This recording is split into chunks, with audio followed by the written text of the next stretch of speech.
Hi guys, today I'll be showing you how to draft a princess dart pattern. First, I want to thank you for subscribing to my channel and for sharing my videos with your friends. I really appreciate that.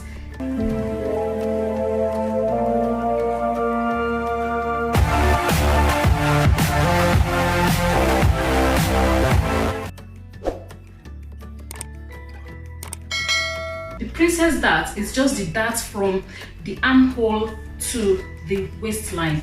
In my previous video, I showed you how to draft the basic bodice block. For this video, I have moved some of the information from the shoulder line to the waistline into a new pattern paper, and I'll be using this for the illustration of the princess dart pattern.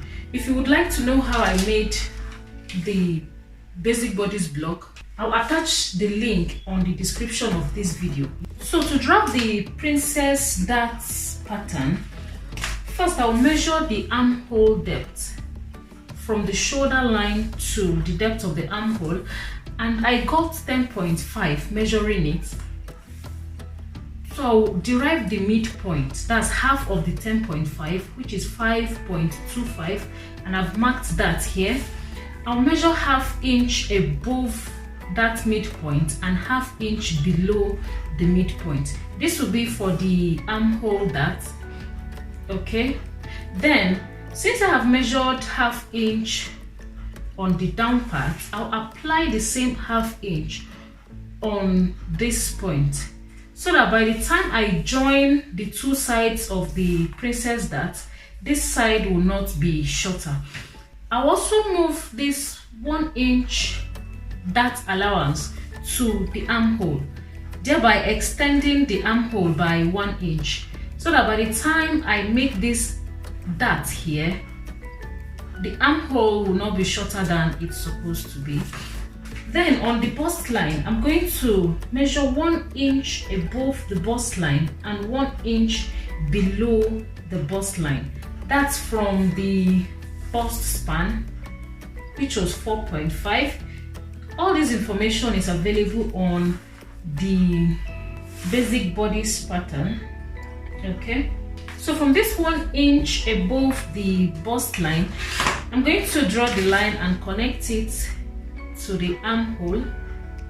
Okay,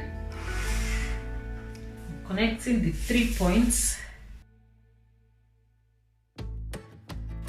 Then I'm connecting the ½ inch extension to the ½ inch extension on the armhole.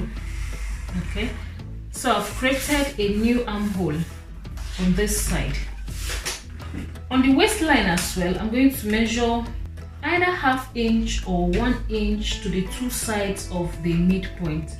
I said either ½ inch or 1 inch because it depends on the size of the bust I'm working with. If I'm working with a bigger bust with smaller waist, I will need to make it 1 inch on the two sides to be able to accommodate the bust line as well as giving it a good shape on the waistline. But for a moderate bust, I'm going to just add ½ inch on the two sides. Then I'll connect it to the 1 inch below the bust line I marked earlier. So I'm connecting these 3 points to the 1 inch below the bust line I marked. I'll use my French curve to link these two lines and make sure I fine-tune it neatly to come out smoothly. So this is what you have at the end of that. Then on the waistline as well, since we've created 1 inch dart allowance on the waistline, we're going to apply the same 1 inch to the side to extend the waistline as well. Then we'll connect these lines.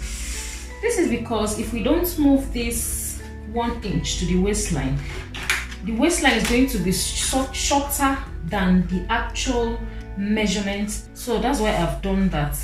Remember, we added 1 inch above the bust line and 1 inch below the bust line to create this pattern. If you're working with a bigger bust line, like let's say a bust of 50 inches or 48 inches thereabouts, and you would need to make to measure like 1.5 inches below the bust line or 2 inches below the bust line to be able to accommodate the bust.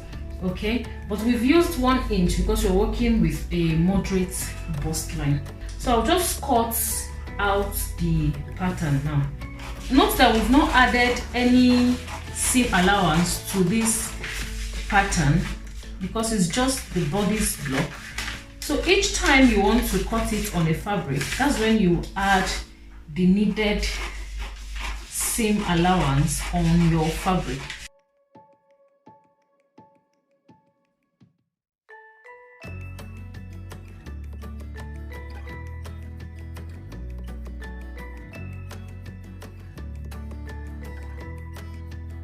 This is how the princess dart pattern will look like after cutting it out. I hope you found this video helpful. Subscribe to my channel to get more videos. Also, don't forget to click the notification bell so you get notified each time I make a new video. Share this video with your loved ones and your friends, and I hope to see you in my next video. Bye!